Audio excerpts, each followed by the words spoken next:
Anda menyaksikan Kompas Bisnis Saudara bersama saya Putri Oktaviani. Saudara, pinjaman daerah menjadi alternatif pendanaan pembangunan yang menumbuhkan optimisme bagi pemerintah daerah.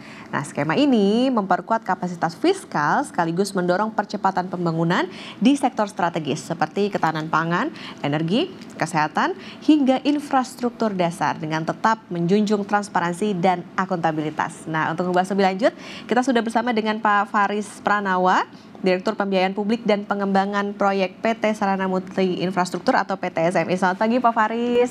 Selamat pagi Mbak Okta. Kabar sehat ya Pak ya? Alhamdulillah senang bisa ngobrol dengan Mbak. Oke, Pak Faris, luar biasa. Kalau kita ingat sekarang PT SMI kan baru-baru ini kerjasama nih Pak dengan Pemkab Badung. Bisa dijelaskan Pak latar belakang maupun juga goals tujuan utamanya dari pembiayaan proyek pembangunan ini apa sih Pak? Baik, Badung ini menarik Mbak case-nya. Jadi kita tahu kita ini salah satu negara yang cukup mengandalkan sektor pariwisata ya. Nah, Bali itu kurang lebih porsi pendapatannya itu 40% dari nasional, dan dari Bali itu datangnya pendapatan 30% dari Badung. Jadi memang strategis. Kita tahu di Badung banyak sekali spot-spot tourism yang menarik ya. Kita pasti senang kalau ke sana. Ada Kuta, Seminyak, Canggu, Nusa Dua. Nah, itu memiliki tingkat konsentrasi yang tinggi. Hampir sebagian besar turis yang ke Bali itu akan berkumpul di spot-spot ini di Badung. Nah, karena konsentrasinya sangat tinggi, pertumbuhan infrastruktur tidak bisa memenuhi konsentrasi dari turisme tersebut, sehingga timbullah kemacetan. Sering kita lihat di sosial media, turis-turis itu pada bilang, aduh macet ini, jadi nggak menikmati Bali, berjam-jam di motor gitu ya, menunggu kemacetan terurai. Ini menyebabkan potensi penurunan jumlah turisme, karena turis tentunya nyari kesenangan ya, nggak mau macet-macetan.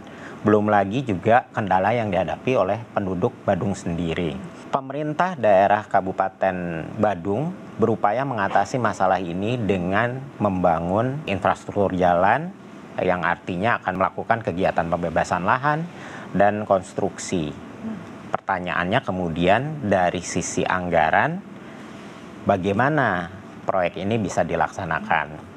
Pemkab Badung ini merupakan Pemkab dengan kemandirian nomor 1 di Indonesia. Tapi untuk bisa mengatasi kebutuhan proyek ini untuk 11 ruas dengan nilai 2,38 triliun, Pemkab Badung tetap memiliki keterbatasan. Karena untuk bisa mengakses tersebut mereka harus menganggarkan kegiatan ini dalam aktivitas tahun jamak. Nah, disinilah kita hadir untuk membantu Pemkab Badung memberikan pembiayaan senilai komitmennya 2,83 triliun mengatasi permasalahan kemacetan ini dalam bentuk pembebasan dan konstruksi lahan. Kami juga dalam membiayai ini juga tentunya memperhatikan berbagai aspek yang terkait dengan lingkungan, sosial, dan tata kelola. Jadi kita dalam hal ini tidak hanya berkedudukan sebagai lenders, tapi juga berkedudukan sebagai mitra pembangunan, mulai dari perencanaan hingga nanti pemantauan atas manfaat proyek. Oke, meskipun tadi Pemkab Badung dikatakan mandiri, tapi tentu dalam pembangunan lebih baiknya itu akan ada pendampingan juga ya Pak ya dari PT SMI salah satunya. Nah, itu tadi menarik Pak soal mempercepat pembangunan 9 ruas jalan strategis di Kuta Utara dan Kuta Selatan. Nah, kita bicara soal dampak langsungnya nih Pak terhadap mobilitas dan juga kegiatan ekonomi di kawasan wisata tersebut seperti apa sih Pak Faris? Dampaknya sangat bisa terlihat Mbak dengan pembangunan 2 ruas di Kuta Utara. Itu sekitar 30% beban jalan itu bisa dikurangi. Sementara untuk 7 ruas lain di Kuta Selatan itu bisa mengurangi beban hampir 50% dari penggunaan jalan tersebut. Jadi dari studi kelayakan yang dibuat ini jelas impact-nya untuk mengatasi masalah kemacetan. Untuk dampak tidak langsung sendiri, jelas dengan adanya ruas baru, penduduk Badung akan memperoleh alternatif jalur transportasi, jalur jalan yang mereka bisa tempuh.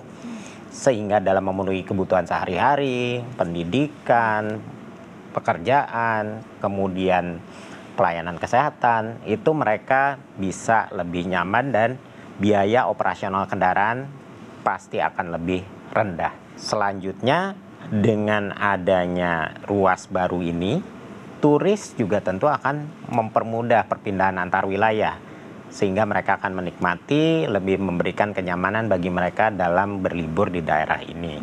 Dengan adanya jalur baru itu tentunya juga membuka kesempatan bagi bisnis baru, bagi aktivitas masyarakat baru yang akan menggerakkan lebih tinggi lagi sektor ekonomi dan finansial di Bali. Dan terakhir tentunya pemerintah daerah dengan adanya titik-titik ekonomi baru bisa mendapatkan manfaat mulai dari pajak, kenaikan harga tanah, yang akhirnya memberikan peningkatan kepada pendapatan asli daerah. Jadi kami sangat mengapresiasi untuk Kabupaten Badung ini, inisiatifnya jelas dan memberikan dampak yang optimal bagi Pemkab Badung, dan pembiayaan ini juga sangat didukung oleh DPRD Badung. Jadi ini merupakan satu bentuk kolaborasi yang baik. Oke, meskipun bicara soal pariwisata, tapi tentu tidak hanya keuntungannya buat turis, tapi juga buat masyarakat lokal ya Pak, luar biasa. Termasuk juga PTSM ini kan juga mendapatkan endorsement yang baik tentunya dari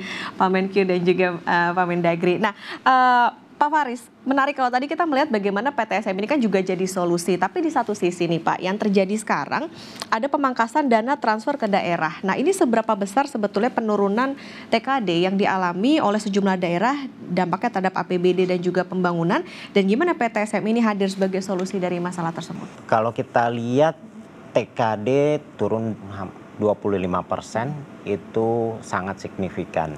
Dalam konteks kebutuhan infrastruktur, pemerintah pusat sudah menyusun program-program sebagai kompensasi melalui Inpres Jalan Daerah dengan fokus tentunya tetap memberikan layanan kepada masyarakat di daerah. Namun demikian memang ada dampak yang juga harus dimitigasi oleh pemerintah daerah. Kebutuhan-kebutuhan infrastruktur yang belum ditangani pemerintah pusat itu nomor satu. Kemudian juga aktivitas-aktivitas investasi yang harus mereka lakukan, termasuk juga pemeliharaannya. Jadi memang kebutuhan investasi di daerah itu akan tetap menjadi prioritas karena ini yang dituntut oleh masyarakat.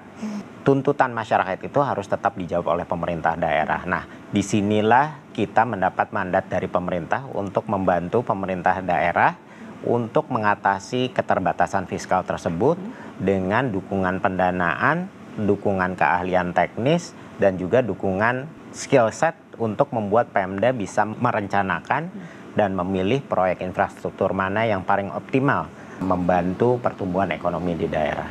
Oke, di samping juga menjaga mitigasi resiko ya Pak? Betul, kita tentunya berterima kasih kepada Menteri Keuangan dan Menteri Dalam Negeri yang sudah membuka kemungkinan pemerintah daerah mengakses pinjaman di luar APBD. Menteri Keuangan, Mendagri, pemerintah telah menyusun aturan yang memberikan fleksibilitas, mempermudah proses bagi pemerintah daerah untuk mengakses hal tersebut. Aturan ini juga tapi memberikan pagar-pagar atau koridor untuk memitigasi risiko yang muncul dari aktivitas pinjaman ini. Risiko kredit, gagal bayar, risiko politik, pergantian kepala daerah, dan sudah ada aturan-aturan yang dibuat untuk memastikan kemampuan pemerintah daerah untuk mengembalikan pinjaman, batasan untuk penarikan pinjaman itu sendiri, sehingga memang diharapkan dalam mengakses pinjaman atau penganggaran non APBD, pemerintah daerah tetap bisa menjaga sustainability dari inisiatif tersebut. Oke, ada hitung-hitungan dan juga skema yang jelas dari PTSMI. Nah, kalau tadi kita bicara soal skema, sekarang kita bicara soal institusi, Pak. Dari PTSMI sendiri, perkembangan portofolio pembiayaan daerah dan gimana melihat tren ke depannya? Kami melihat berbagai contoh di dunia, Mbak Okta. Kita lihat Cina dan Brazil itu memiliki tingkat akses pendanaan non-APBD, non-anggaran pemerintah kepada perbankan atau lembaga keuangan atau pasar modal yang tinggi. Jadi Brazil, Cina, Jepang itu menjadi negara-negara yang kita lihat. Yang menariknya adalah ada korelasi positif antara kemampuan daerah mengakses pembiayaan dengan indeks pembangunan manusia. Secara tidak langsung kita lihat bahwa pemerintah daerah yang punya akses lebih tinggi kepada pembiayaan non-anggaran, pemerintah pusat maupun daerah, itu memiliki kemampuan untuk memberikan layanan infrastruktur kepada masyarakat di daerah tersebut. Nah, ini yang kita lihat sebagai opportunity untuk kita buka. Tentunya harapannya tidak kami saja, tapi juga lembaga keuangan, bank daerah itu bisa masuk membantu pemerintah daerah untuk membiayai kebutuhannya. Trennya ke depan kami lihat sangat positif ya, karena kita tahu masyarakat saat ini punya tuntutan untuk memperoleh layanan infrastruktur baik infrastruktur dasar maupun infrastruktur sosial bagi kehidupan sehari-harinya. Mereka butuh pendidikan, kesehatan, akses yang baik, konektivitas. Nah, ini yang menjadi tantangan yang perlu dijawab bersama-sama pemerintah daerah, PT SMI, lembaga keuangan lainnya untuk bisa membantu penyediaan infrastruktur ini. Trennya kami lihat sangat bagus, termasuk juga mandat dari pemegang saham kami, Menteri Keuangan, untuk melipat gandakan portofolio pembiayaan publik kami ini sehingga kita bisa memberikan peran yang signifikan. Oke, menjadi opsi utama ya Pak ya untuk bisa pembiayaan dalam pembangunan. Nah, terakhir Pak Faris, ada pesan tidak untuk pemerintah daerah lain terkait pentingnya memanfaatkan skema pinjaman daerah sebagai bentuk creative financing yang transparan dan juga berkelanjutan? Pemkab Badung ini merupakan salah satu Pemkab yang drive atau keinginan memberikan layanan kepada masyarakatnya sangat tinggi. Kami sangat mengapresiasi dan ini bisa menjadi contoh bagi pemerintah daerah lain untuk mengatasi keterbatasan anggaran. Anggaran pemerintah bukan jadi satu-satunya sumber bagi pemerintah daerah untuk menyediakan layanan.